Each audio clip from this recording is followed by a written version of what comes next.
Vous êtes le professeur Yves Charby et vous êtes le directeur du Centre Population et Développement basé à Paris. Vous êtes aussi professeur à l'Université Paris-Descartes. Vous avez beaucoup publié, donc tout le monde vous connaît bien. Mais vous êtes aujourd'hui à Bruxelles de passage, donc on en profite avec votre permission. Vous êtes là pour des discussions sur population et développement notamment. Donc on aimerait bien bénéficier un petit peu de votre connaissance et votre expertise. Vous avez notamment fait beaucoup de recherches dans beaucoup de domaines liés à la croissance démographique, mais peut-être nous allons aborder un peu plus la question des migrations, qui est un petit peu celle que vous avez touchée récemment. Et peut-être pour un public qui n'est pas nécessairement très spécialisé, mais très intéressé, peut-être que vous pouvez nous dire les principales tendances en matière de migration internationale et de flux migratoires nord-sud et sud-sud. Merci beaucoup. D'abord, merci de m'avoir invité. C'était un grand plaisir d'avoir participé à cette demi-journée d'études qui était très dense et je trouvais que les dialogues étaient riches et sérieux. Alors, sur les principales tendances, je dirais qu'il y a... L'objet de la réunion, c'était migration internationale, mais c'était aussi quelque chose autour de votre centre et de CTA. Et donc, il y a une double dimension, une dimension migration internationale, migration interne. Alors, si vous permettez, je vais dans l'ordre. Alors, sur le premier point, quelles sont vraiment les principales tendances ? En migration internationale, la règle, c'est que les choses évoluent très vite et que les connaissances sont très vite datées. Alors, l'exemple type, c'est la question des pays d'immigration. En Afrique subsaharienne, les pays d'immigration traditionnels comme le Nigeria, la Côte d'Ivoire, brutalement, sont devenus des pays qui ne sont plus devenus des pays d'accueil, qui ont même mis en place des expulsions de ressortissants étrangers. Donc, la situation est extraordinairement instable. Et je ne crois pas que les accords internationaux garantissent la libre circulation. Dans ce cas-là, la libre circulation, ça devient vraiment un outil plus de rejet qu'une véritable libre circulation au sens de l'acteur économique, de l'homo economicus. Ça, c'est le premier point. Le deuxième point, c'est que des pays qui étaient traditionnellement des pays d'émigration sont devenus des pays d'immigration. Et là, on voit bien l'articulation avec l'Europe, c'est que des pays comme la Tunisie, parce qu'il n'y a pas que l'Afrique subsaharienne, des pays comme la Tunisie, comme l'Algérie, comme surtout le Sénégal, comme la Turquie, deviennent des pays buffers, des pays tampons, et qui servent à externaliser Schengen. Je crois qu'il faut dire les choses comme elles sont. C'est ça la réalité politique et institutionnelle. Alors, du coup, au Sénégal, on voit commencer à émerger, c'est une des études qui a été faite dans le cadre du programme OMAE, qui est un programme européen réalisé par le CEPED. On voit des filières qui partent du Pakistan avec des passeurs qui sont des passeurs nigérians, avec une rupture de charge et ensuite reprise. Donc, il y a un véritable problème majeur de la gestion par ces pays, traditionnellement des pays d'immigration, qui deviennent des pays de fait de transit, ce qui pose des problèmes de gouvernance extrêmement sérieux et de relations réellement nord-sud institutionnelles. Alors, premier point, des pays traditionnellement d'immigration qui ne le sont plus à cause de la crise, des pays d'émigration qui deviennent des pays d'immigration, et très généralement un troisième problème, et je terminerai là-dessus sur les migrations internationales, la question du trafic des femmes et des enfants, avec les problèmes de prostitution, qui est très bien analysé dans le rapport du Club du Sahel et de l'OCDE de 2009 récemment. Alors ça, c'est vraiment le niveau et la variable migration internationale. Alors j'ai dit ce matin, et je crois que c'est toujours important de s'en souvenir, la migration des Africains vers l'Europe, elle est dérisoire par rapport à la migration sud-sud.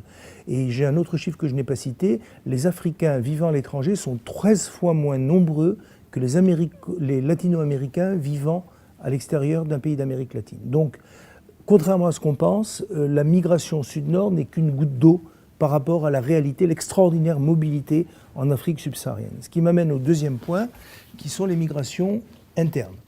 Et alors là, c'est tout à fait important, j'en parlais avec M. Nildeta, le vrai enjeu, c'est que tous les programmes de développement, je pense, strictement ruraux, dans le monde agricole, ne peuvent pas faire l'économie du poids implacable du secteur urbain, de la ville. C'est le problème de l'exode rural. Est-ce qu'un programme de développement strictement rural peut-il ignorer, est-ce qu'il peut ignorer l'exode des cerveaux, des savoir-faire, des compétences. Enfin, l'exemple type, c'est au Sénégal, l'entrée sur le marché du travail des jeunes. Eh bien, un jeune migrant à Dakar a plus de chances de rentrer rapidement sur le marché du travail qu'un quelqu'un né à Dakar, parmi les jeunes. Donc ça pose des gros problèmes en termes d'image même de l'exode rural. L'exode rural, c'est vraiment un exode rural de compétences et c'est les meilleurs éléments qui quittent le milieu rural. Et vous avez, comme vous le savez, des régions entières où il n'y a plus que des vieux, des femmes et des enfants. Donc ça pose des vrais problèmes de développement, d'autosuffisance, puisque maintenant ces régions tiennent avec la rente migratoire et plus du tout avec les ressources agricoles.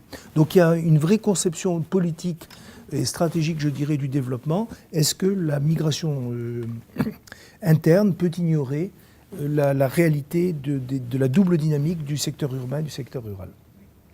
Professeur, vous connaissez bien l'Afrique, pour y avoir travaillé dans de nombreux pays et évidemment avoir étudié, fait des recherches sur les mouvements migratoires.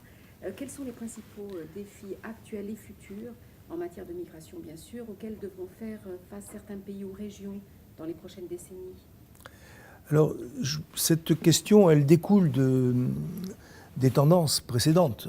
Alors, il y a des tendances qui sont des tendances lourdes, celle-là on en a parlé, mais il y a des tendances brutales. Et c'est celle-là dont il faut parler, parce que là, ça peut être un défi, et ce sera d'autant plus un défi que ça sera soudain.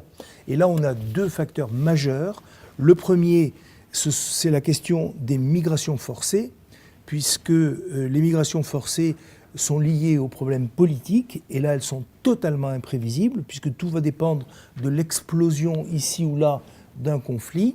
Et l'exemple type, j'étais au Congo, et on travaillait pour le FNUAP, et on découvrait que brutalement 76 000 personnes avaient traversé la frontière au nord du Congo, en provenance du Congo, République démocratique du Congo, donc de l'autre Congo, et c'était 76 000 personnes qui se trouvaient avoir traversé le fleuve et se trouvaient devant une barrière de verdure.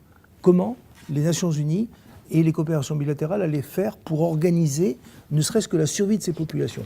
Donc on a un problème qui est un problème de masse, parce que les déplacements forcés sont nombreux et ils sont extraordinairement rapides et d'autant plus difficiles à gérer. Donc ça, c'est le premier problème, c'est le problème des migrations forcées, je dirais, politiques. Et le deuxième problème, c'est les migrations écologiques, ce qu'on appelle maintenant les réfugiés écologiques. Et là, on a un deuxième problème qui est l'évolution actuelle, où on voit par exemple à Dakar, vous avez des inondations en permanence, des choses qui n'arrivaient pas avant. La toute petite variation écologique, qui deviendra beaucoup plus grave dans l'avenir, elle frappe des zones qui sont à la limite de la sécheresse ou au contraire d'un excès de pluviométrie. Donc je dirais que les vrais problèmes vont être des problèmes politiques et écologiques. Alors, ceci, bien sûr, sur un fond de difficultés à organiser le développement. Et alors là, ça pourrait être l'autre grand défi, c'est-à-dire comment le développement peut-il, oui ou non, arrêter l'immigration? Est-ce que la vraie solution à l'émigration et à la perte des ressources humaines, parce que ce sont des gens qui ont été formés, éduqués, soignés, logés, nourris, tous ces gens-là sont des pertes sèches pour les pays. Et on voit bien, alors on peut dire c'est merveilleux parce qu'en Thaïlande maintenant il y a un retour des cadres, parce que la Thaïlande a décollé économiquement à partir des années 1990, mais est-ce que l'on peut pour l'Afrique imaginer un développement économique? Alors il faut bien nuancer, il y a très forte croissance en Afrique du Sud, le vrai problème c'est l'Afrique de l'Ouest et surtout, et dans une moindre mesure l'Afrique de l'Est. Mais donc les vrais problèmes sont toujours les mêmes, ils sont politiques, ils sont écologiques et ils sont économiques. Conclure en fait que la donne démographique, c'est vraiment le facteur décisif du développement. Alors, c'est un facteur décisif, oui et non, si vous permettez. On ne peut... Alors, je vais faire une défense corporatiste. On ne peut pas dire que la démographie soit la cause de tous les malheurs de l'humanité. Si c'était ça, il suffirait de distribuer la pilule et tout irait bien, et pour le mieux dans le meilleur des mondes. Malheureusement, ce n'est pas ça. Le problème, c'est que la démographie est transversale, et on l'a bien vu ce matin, elle est transversale aux problèmes de développement, elle est transversale aux problèmes de santé, aux problèmes d'éducation, et donc elle est en première ligne parce qu'elle permet de mesurer l'ampleur des problèmes.